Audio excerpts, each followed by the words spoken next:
So we're going to continue Hilchos Niddah Siman Kuf Tzadik Ches. We're talking a lot about the nails. Nails that have dirt underneath them pose a problem. And lechatchila, according to the Ramah and the Mechaber, ideally women need to cut their nails before they go to the mikveh. In this way they avoid any potential problems that can come as a result of the various types of dirt that can accumulate there, whether it's just regular dirt or even botzek if she was kneading dough. The question was just about the nail itself. A long nail does not pose any problem. L'maisa, it's not the nail per se, as the Mechaber points out. It's more the chashash, the concern that we have that there may be something underneath the nail, and since we're not exactly experts to figure out where that dirt was, if it was really deep inside, where there would be less of a hekped, or whether it was more towards the outside, beyond the finger, where it is the problem. So we're machmir if there's any dirt, and it's not just the di'eved. If we discover there was dirt, lechatchila, we want to make sure that there's no dirt.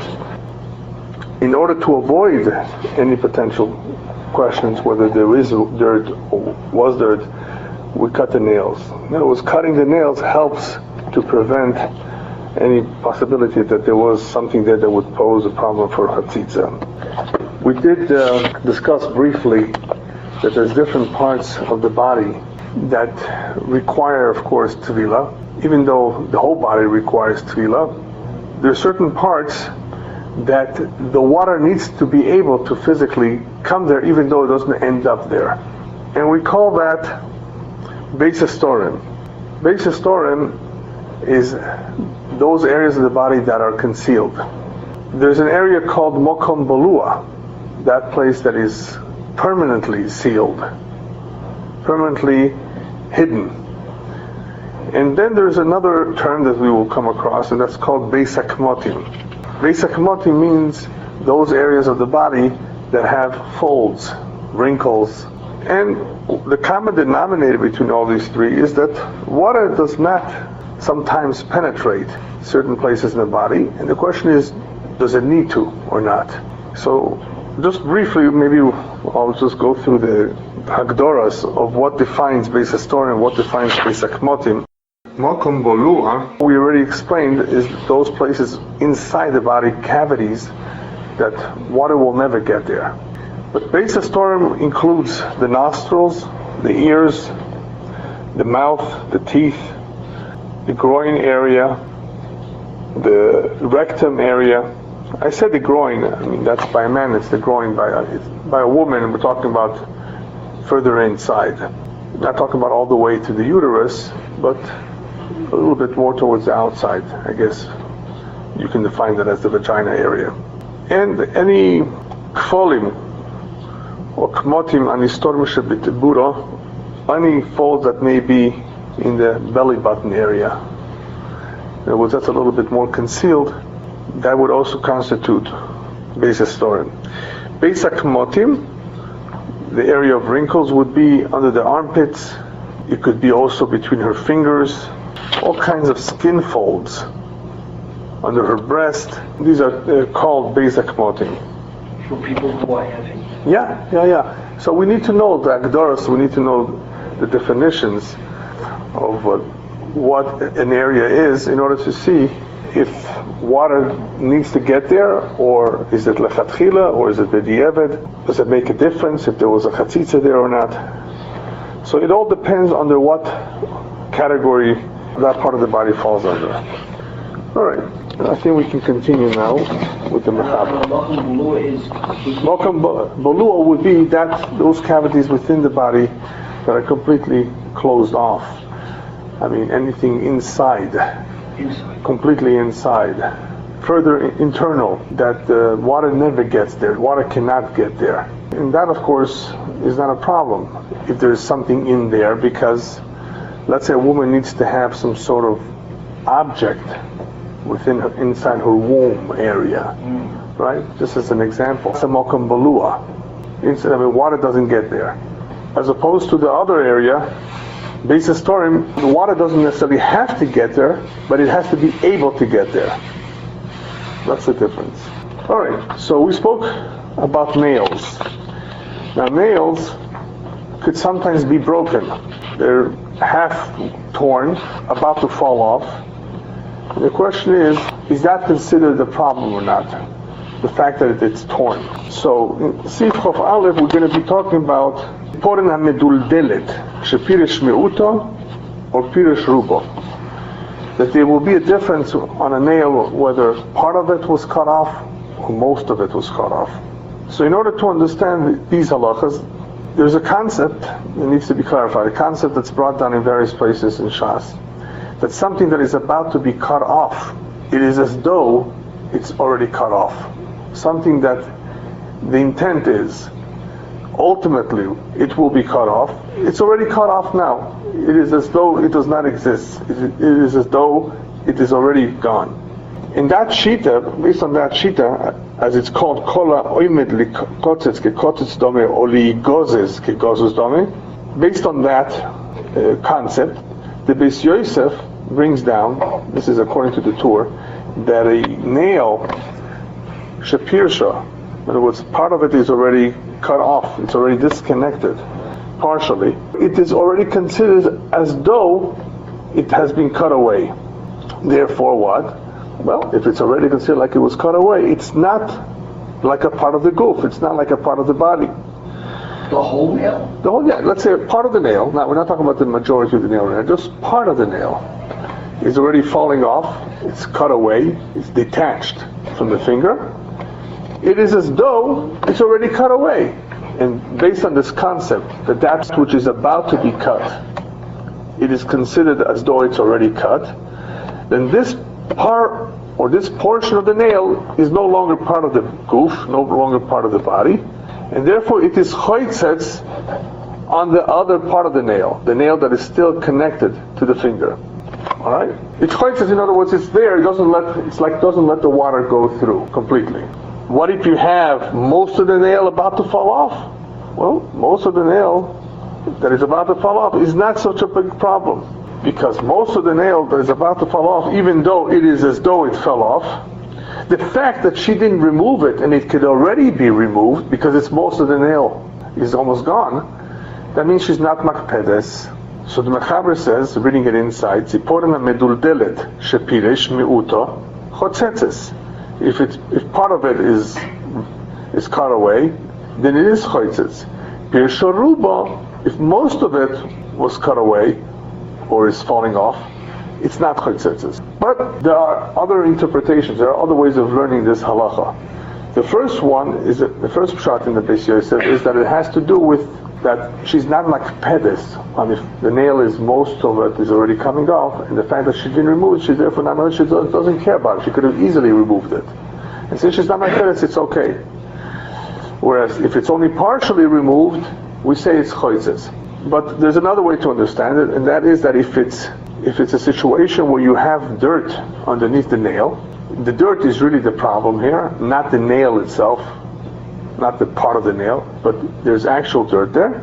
If it's only part of the nail, then it's choitzes, the dirt that's there. If most of the nail is gone, it's not a problem. And he himself says that that's the main hesber, the main explanation of this particular halacha. And in some ways this makes a little bit more sense, because we're talking about dirt. And if there's a little bit of dirt on a nail that is almost completely gone, that nobody cares about. So in the case of the dirt, it's easier to understand why in Pirsho Ruba, most of it is gone, it's not choitzes, whereas if it's Pirsho Miuto, only a part of it, it is choitzetzes. The first pshat is a little bit more difficult to understand. Nonetheless, he brings down both. Now what's interesting about this particular halacha is that there is a sefer called Magid Meisharim that was written by the Beis Yosef. In that sefer, he has a whole discussion, a whole conversation actually, with a malach, a magid. Mm-hmm. That's why it's called Magid Meisharim, that spoke to him, that taught him. And on this particular halacha, the Maggid said the second explanation. This is the correct explanation here, but don't erase the first one. Leave it in there too. That's also a valid explanation, apparently. So this is a very interesting piece in the Sefer Maggid Meishorim, where he gets confirmation on this halacha. How do we understand the Maggid teaching him when we say Lo B'Shemayim? I realize that's a little off the track, but it's Right. how Ultimately, he arrived at the halacha independent of the Maggid. Oh, okay. Yeah, sure. The Maggid was not really telling him what the halacha is everywhere. The halacha is established by iyun, by analysis, by Mikvaot, the sources, by by supporting your opinion from other Rishonim or the Goyim and those before you. So the Maggid didn't get into that. His Shuchan Aruch came about through iyun, through study, right, and through Mikvaot. And the Maggid was more of an experience, a spiritual experience, perhaps you can call it, where he gave him Musar too. He taught him certain ideas, certain concepts, and further encouraged him to continue learning the way he was. So it was not so much as to what the halacha is. But in this case, in this example, he actually agreed with it, which is what's interesting. In the next seif, we have an example of something that is coming off the body, in other words, something that is falling off, that could be either a limb or a piece of flesh. Not too often do we see this, but if that would be the case, Eiver uvasar meduldolim choitzitzim. If there is a limb or pieces of flesh that are hanging, they're choitzitz. Now, what do we actually mean by basar? So here we have, in parentheses, an explanation that aval yabeles o yeteres ve'enam meduldolim enam choitzitzim. But if you have a wart or any excess skin, I guess you can call it that, or that which is not meduldolim hanging, is not choitzitz, brought down by the Beis Yosef. We see sometimes in the body all kinds of skin attachments, I guess, or there's some other name for them. Pieces of skin that can fall under the category of either basar meduldolim or yabeles. In this case, I would call it more of a yabeles or something similar to that, which it would not be choitzes. You don't have to remove that. Even though some people remove that, have those things cut away, you wouldn't need to. Are we talking about like little skin tags? Exactly, yeah. That would be included in that. I don't think that would be a problem. Whereas Aver and Basar is something much more substantial. Now before we go on to the next seif, we need to just analyze a little bit more this whole concept of tziporim, nails, because nails do present more of a problem. Nails, we learned, have to be cut. Nails have to be cleansed, making sure that there's no dirt underneath them. Okay, so what happens if a woman forgot to cut her nails? Now we're talking about it's Shabbos now. Because, if she forgot that she went to the mikveh, she'll have to do it at the mikveh. But what if it's Shabbos? On Shabbos you can't cut your nails. So there's a machlokes here between the Shach and the Taz. The Taz holds that since cutting of the nails is only a chumrah, she should not tell a goya to cut it for her. She should just clean it well. Make sure that underneath the nails it's completely clean. And she will be fine. It's only a chumrah. Because it's only a chumrah, you don't have to tell a goy. To tell a goy to do something that you can't do is not so pashut. It's not always mutter. Whatever is also for one to do on Shabbos, it's also for one to tell a goy to do, with a few exceptions, like choila, somebody that's sick. So here the Taz says this is only a chumrah. It's only a chumrah. Don't tell a goy to cut the nails for you. The Shach says no. Go ahead and tell a goy to cut your nails, and he considers this like amir la'akum in an isur d'Rabbanan, the mokam mitzvah. So amir la'akum, telling a goy to do something on Shabbos in an isur d'Rabbanan, the mokam mitzvah, is fine. It's a shvus, the mokam mitzvah, to clean the dirt from underneath the nails. But it would be okay. According to the Shach, it would be necessary actually to tell the goy to cut your nails if you find the goy. Why is this not right to separate out the dirt? No, there's no bar there. This is cleansing. This is cleansing. It has nothing to do with bar, right? Yeah. So this could happen. This is something that, there are times that women go to the mikveh on Friday night, and they should have done various preparations beforehand. She didn't manage or she forgot, and this is important. But the Taz says it's only a chumrah. So we can rely on the Taz if you don't find a guy to do it for you, the pedicure, to cut the nails, just to make sure that they're all clean, the nails are clean. All right. Even though we spoke about the importance of cutting the nails, cleaning the nails, there's no clear mention over here of nails on the feet. What about them? What about the nails on the feet? So, the halacha is, as far as nails on the feet, the Achronim write that it's not that necessary for someone to be makpid on the nails of the feet, even though they should be cleansed as well. We're more makel. You can be soymech here on the Taz that it would be sufficient just to be menaker, to clean underneath the nails, instead of going out of your way to making sure that they're cut and so forth. I would have thought that the nails on the feet would have more dirt. Yes, it could be that they have more dirt. Yeah. There's no shoe, in which case they're getting underneath. Or if there is some kind of footwear, because of perspiration or whatever, the wetness would attract. Yeah. Nevertheless, the point can say if she didn't clean her, if she didn't do anything, we don't make her go back to be toivel. So because they were lenient with not having her to go back to be toivel, what's understood from that is even lechatchila you can be soymech on the Taz, which says it would be sufficient to clean them underneath the nails. Okay, maybe we'll take a look at some other examples that are common. You have a situation where a woman's tooth is about to fall off. And we just give an example of nails. But what if her tooth is falling off? It's moving, it's shaking, it's loose. The doctor says that she has to remove it. So it's going to come out. So this question was brought to Rabbi Elyahu. It's two different cases. The doctor can tell you that it needs to be removed even if it's not falling off. Well, that's also true. That's a different category. Right, but here it's already loose. Well, that tooth that may need to eventually be removed, it's still maybe healthy, it's still okay. It's still part of her body. But the same logic, if it's going to fall off. Right, could be, yes. Then why not, if the doctor says it has to come out? Right. Why don't we say that it's already gone? Yeah, that's a possibility. Yeah, because it's not gonna stay. It's not gonna be there. But it doesn't bother her. It's not a problem. See, you have to consider the fact that is she being bothered by it? Is this hurting her? That's part of the problem. Is she going to be makpid on this? Once the dentist tells her, she'll be bothered. Yeah. Especially if it gives her a big bill. That's true.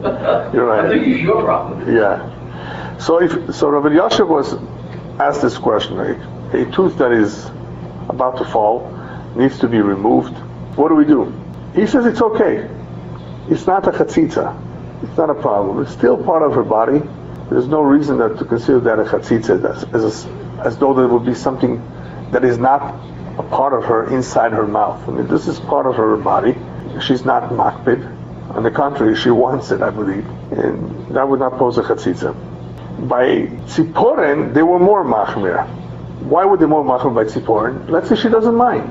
By tziporen, by nails, they were more machmir is because the halacha is that customarily we remove them before the tefillah. So since that's the custom to remove them, therefore, if it's already falling off, part of it, then that may be a concern.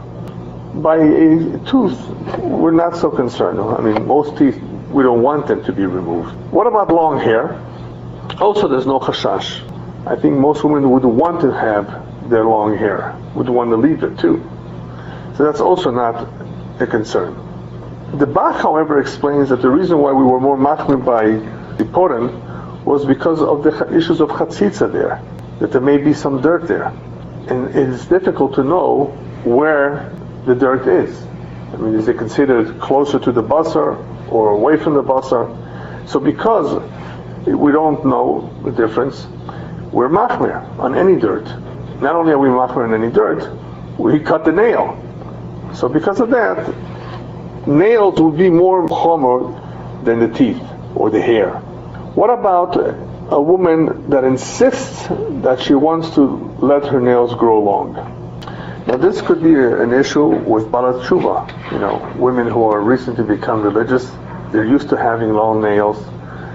They put lacquer on the nails, and they like their nails. They don't want to cut their nails. Are we going to insist on that? Even though the custom is to cut the nails, we're not going to insist. In the Shut Achiezer, he brings down that just leave it alone.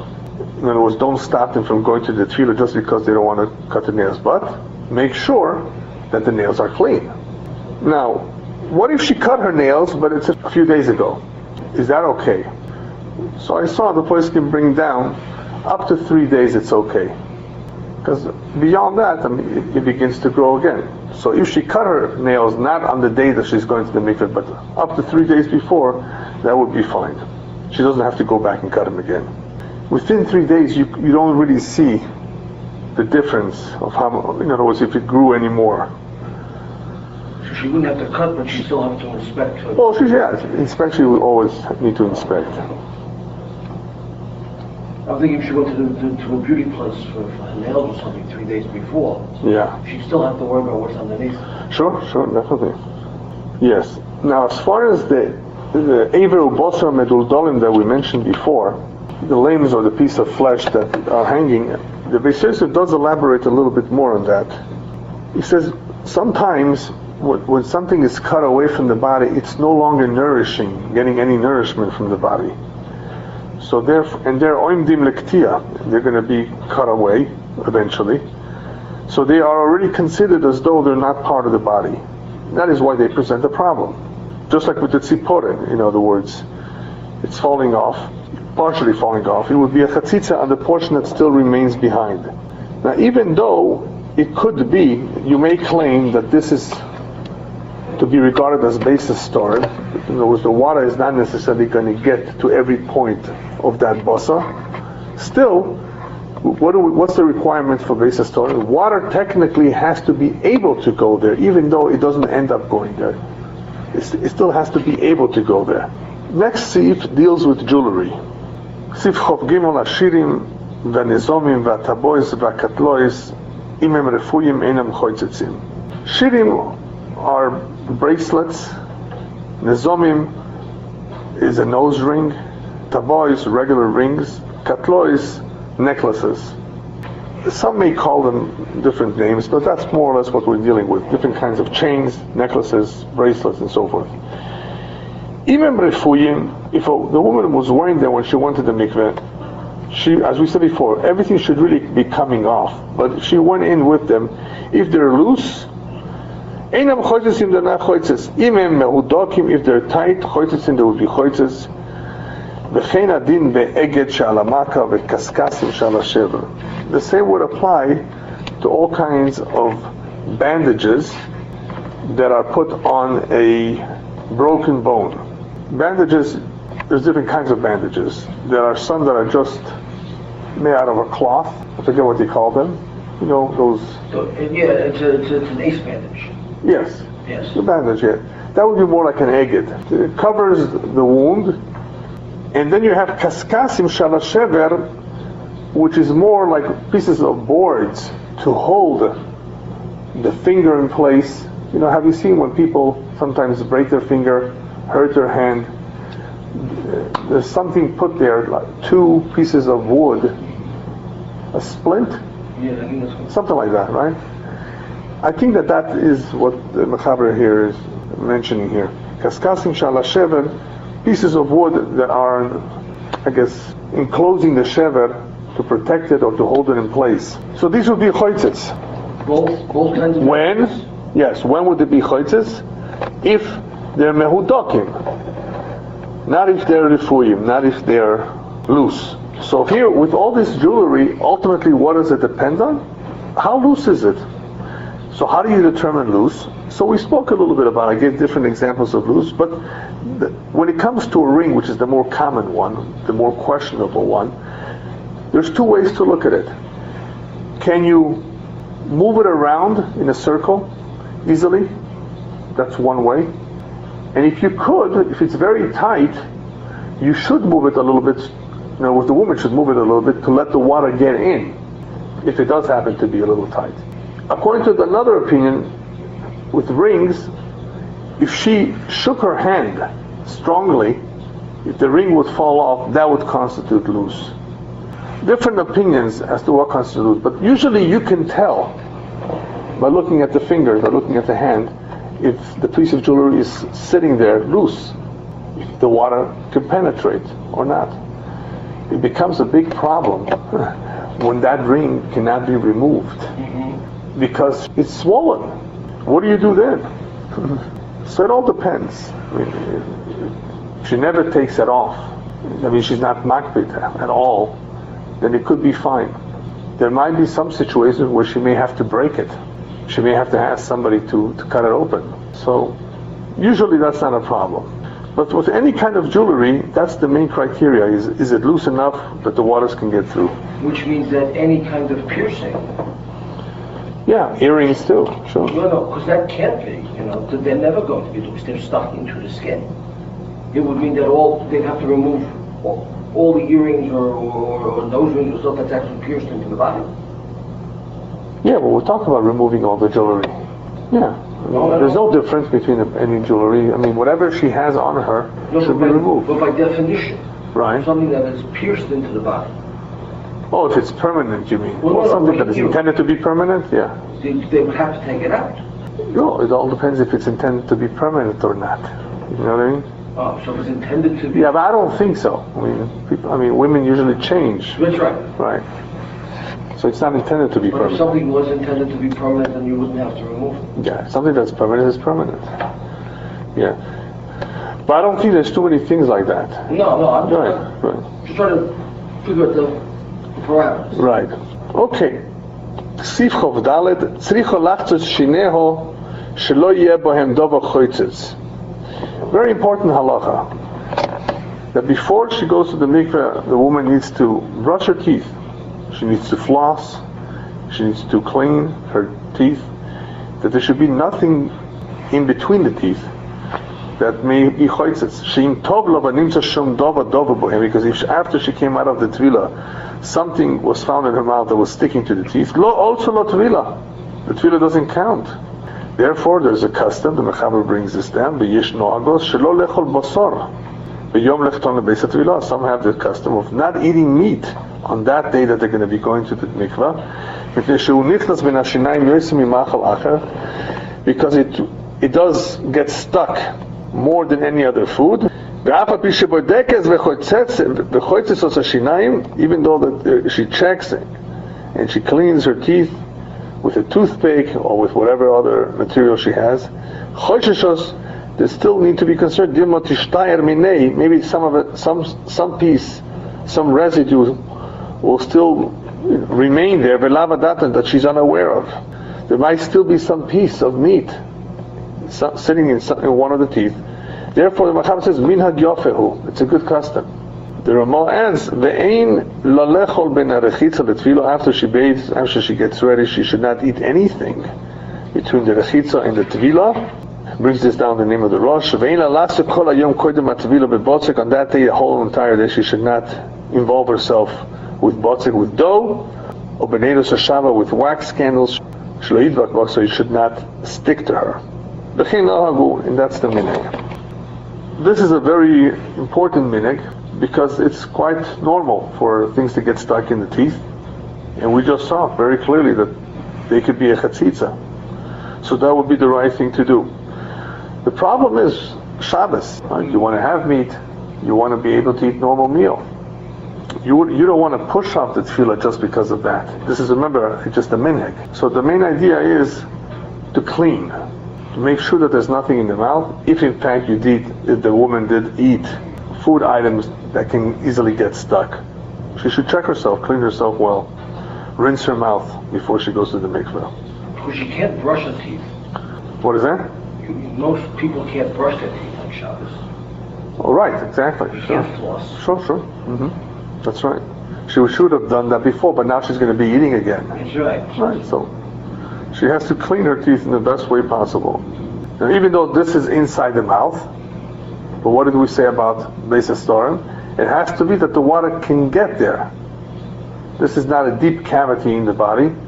Beis HaStorim means that the water may not get there. Her mouth is closed when she dips in the mikveh. But it has to be able to get there. So the mouth is one of those areas.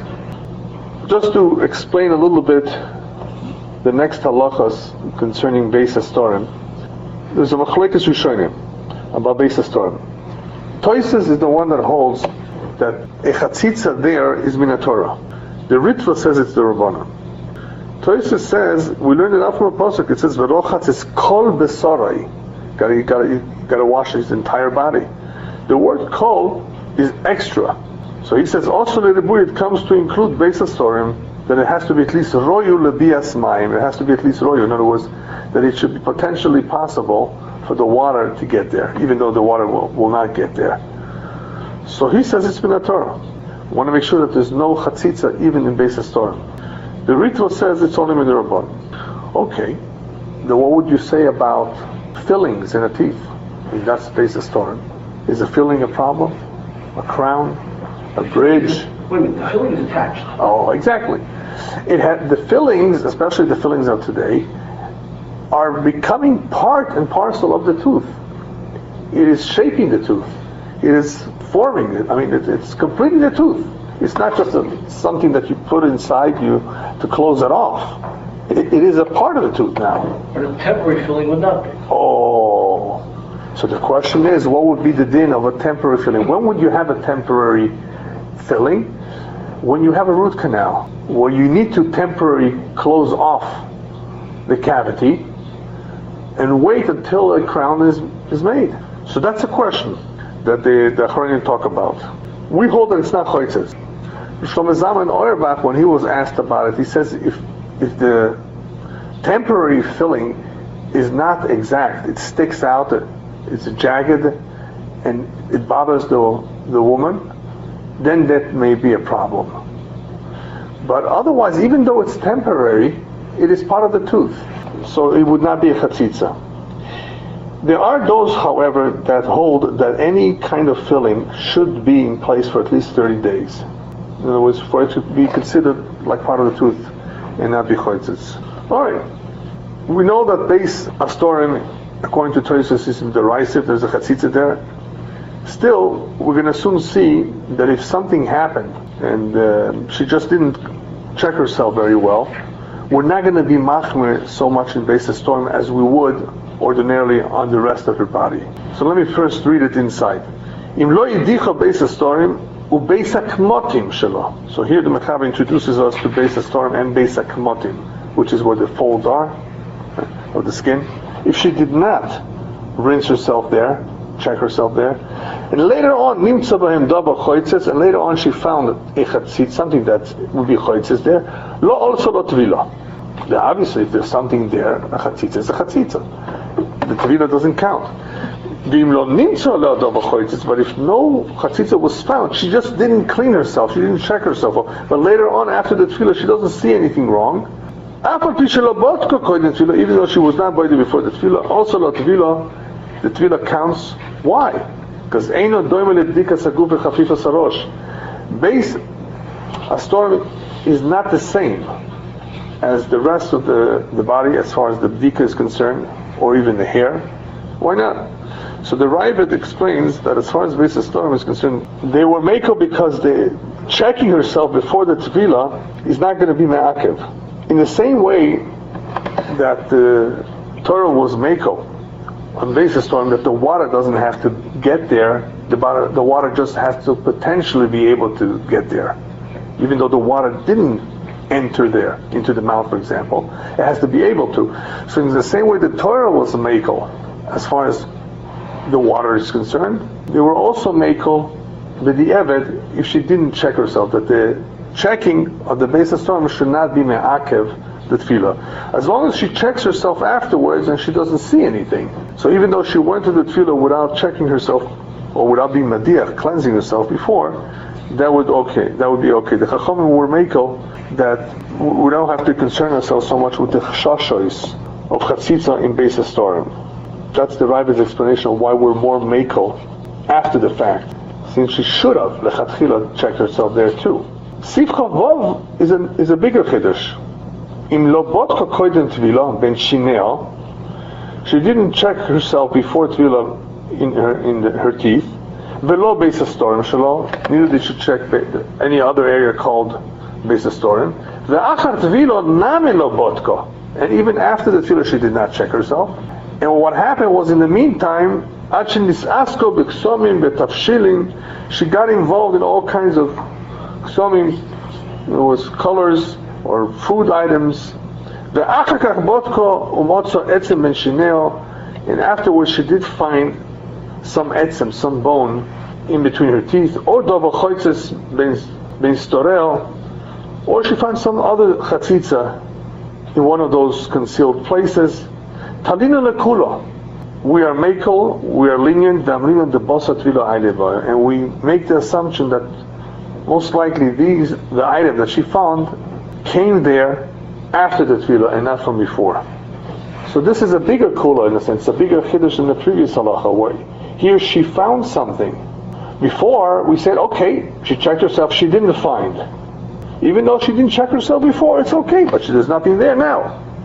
Here, she didn't check herself before, she didn't check herself afterwards, then she got involved in doing something, and after she did whatever she did, she finds something. We say that something that she found now is because of what she started doing now, after the tefillah, and was not there from before. So again, we're meiko. This is beis hastorim, remember. But we don't have since she didn't check before, there's really no presumption that it wasn't there. Exactly, that's what I think the rokeach is machmir here. Yeah, you're right. Yeah, it's a little bit more. It should be a little bit stricter, but the mechaber is going with the opinion that it's okay. We're mekel here too. Yeah, the Shachi brings down that the rokeach does not agree with this. It's a bigger chiddush, but still, this is beis hastorim, and in the area of beis hastorim, the chachamim were not choishesh as much for chatzitzes. She still has to check herself. Sifchov zayin. What about nosno seoro befio korzo sifsoseo kofzo yodo be'inyan shelo bo amayim bohem la'oso l'tvila? What if she put her hair in her mouth, or had a very tight lip, clenched her hands in such a way that water cannot enter? The tefillah doesn't count. Now, what does it mean that she korzo sifsoseo? She clenched her lips. Is that how you say it? She bit her lips, or? I don't know what she did with her lips. Closed it very tightly. So she closed her lips very tightly. What's the problem? And she does it in the mikvah instead of outside. The mouth is going to be closed anyway. She doesn't enter the mikvah with her mouth open. The water doesn't have to go inside. So why should this be a problem? I mean, se'oro befio, we can understand. The hair is in her mouth. It's not exposed. But her lips? So there's two pirushim here. One pshat is that part of her lips is concealed because of the way she closed them. It's not the mouth here that we're talking about. It's part of the lip that is being concealed. That's the problem. And another pshat is, no, that even though the lips are closed, shut tightly, that's also a problem, because technically it has to be that it's a little open, not too tight, so water can, if it needed to, water should be able to enter the mouth. So by closing it very, very tightly, you are preventing that from happening. So either one, it would be a chatzitza. So they are told not to close very, very tightly, the mouth or the fingers, in order to allow the water to get wherever it needs to get. Even though it's not going to go into the mouth, it has to be able to if the mouth was open. So by closing it too tight, it would be a problem. Sifchov Ches, very similar, but this involves two women. Let's say she needs a little bit of help, or she's afraid, her friend should not hold on tight to her as she's going down to the tefillah.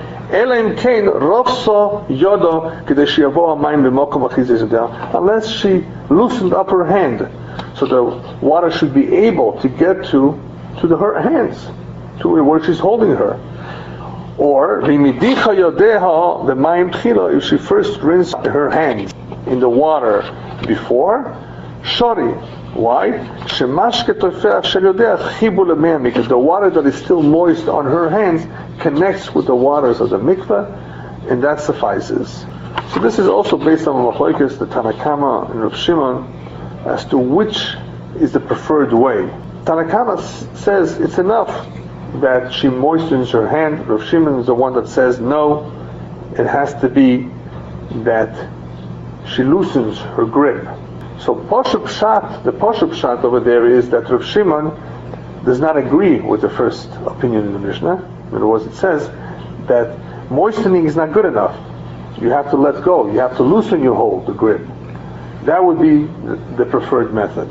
Mechaber here, the fact that he brings down both is because he follows the Rashba, that both of them are acceptable. The Tanna Kama would be saying that either one. In other words, even moistening. Of course, loosening the grip would be great. But the Tanna Kama was being meiko, saying that or even if you just moisten your hand, that would be sufficient. The second shot was the shot of the Rambam and the Ramban. The Tanna Kama was the one that was machmir more than Rav Shimon. But according to Rav Shimon, it would be sufficient if he loosened his hands. And according to the Tanna Kama, that would not be good, because Gezeiro Shema lo yirpeh, maybe he will not let go his hands so much. Therefore, they paskin that you need hadachas yod of tchila, dafka, that he should moisten his hands. So anyway, the Mechaber brings down both. Either one, if you did either one of the two, it would be sufficient. So lotechas mochaveto biyada b'shas tevilo, she should not hold on to her hands while she is immersing. Elam ken rofsa yod, unless she loosened her hand, so the waters can reach where she was holding her hand. Or Yore Deah, the mayim tchila, if she moistened her hands first in water, because that water that is still moist, that is still on her hand, is connected now to the mei mikveh, which is perfectly fine. Whoever immerses in the mikveh that has exactly 40 so, which is about 200 gallons. If he tells his friend, if he tells his friend, you know what, push me down, hold me down, so that the entire body is underneath the water, because it's precisely 40 so. This is not nice. This is not acceptable. It's not a good idea, because we're concerned that the moment he removes his hand, he may take out a little bit of that water. We're talking about an exact amount of 40 so we can't afford to lose any of that by somebody else's hand, taking out some of that water in the process. This could happen in a situation where a woman is afraid too, even though here he's talking about a man. But there are situations where people may need some help, people may need to be held down. So if you have such a situation which is exactly 40 so, it could be a little bit of a concern. I mean, I don't know too many mikvois like that, but I guess it's possible, where it's exactly 40 so, and you have to be careful. As you're going down, none of the water is coming out. But in the next seif, Chaver says, so she doesn't have to raise her legs when she's in the tefillah. Im ein sham tit. Here, the Mechaber is talking about she went down into a mikveh where there's no teat, there's no mud. She doesn't have to raise her feet while she's immersing if there's no teat. Even though she's going down and now her feet are sitting on the floor, right? So there's no space between her feet and the floor. There's no chatzitza, because as she's going down with her feet, the water is already getting to her feet. So even though at some point she will be standing and her feet will be close to the ground, that is not a problem, because as she was going down, the water did get to her feet. But he did say, im ein sham tit. That's as long as there's no teeth. So the Shach says, sorry chiyot. What does he mean that? The mashma b'sheyesh sham tit tzricho lagvio ragleo v'yocholo litbol sham. That she would need to raise her feet and then be able to immerse herself there. Whereas later on in Sif Lamed Gimel, he wrote, b'sheyesh sham tit lo titbol klal. She should not immerse herself. Ve'efshar de'ochi name koma. What he's really saying is that the be'ein sham tit, when there's no tit, eno tzricho lagvia ragleo. She doesn't have to raise her feet. But b'sheyesh sham tit, lo titbol, she should not go in at all. Lo titbol klal. Kedei lekamonu. Ulemai dekotavti lekamonu. Yesh chiluk ben tit letit otzi shaper. Later on, he explains that there's also a difference between different kinds of teeth. I mean, there always can be some mud, some dirt at the bottom. Later on, the Shach explains a little bit more that it depends what we're talking about here. In other words, here, all he's saying is that if there's no teeth, it's not a problem. But b'sheyesh sham tit, she should not immerse herself at all. That's what he says in Lamed Gimel, because of chatzitza. I'm not sure why the Shach raised the question. The Mechaber does say how to immerse in a mikveh where there's teeth. He says you could put pieces of wood, pieces of branches at the bottom, but they're not mekabel tuma. So, I mean, there is a way to avoid the teeth. Here, it's another problem. Here, it's just a problem that her feet are sitting on the ground, sitting on the floor. That does not represent the chatzitza, because as she was going down, the waters got to her. So that for sure would not be a problem. All right, we'll stop here.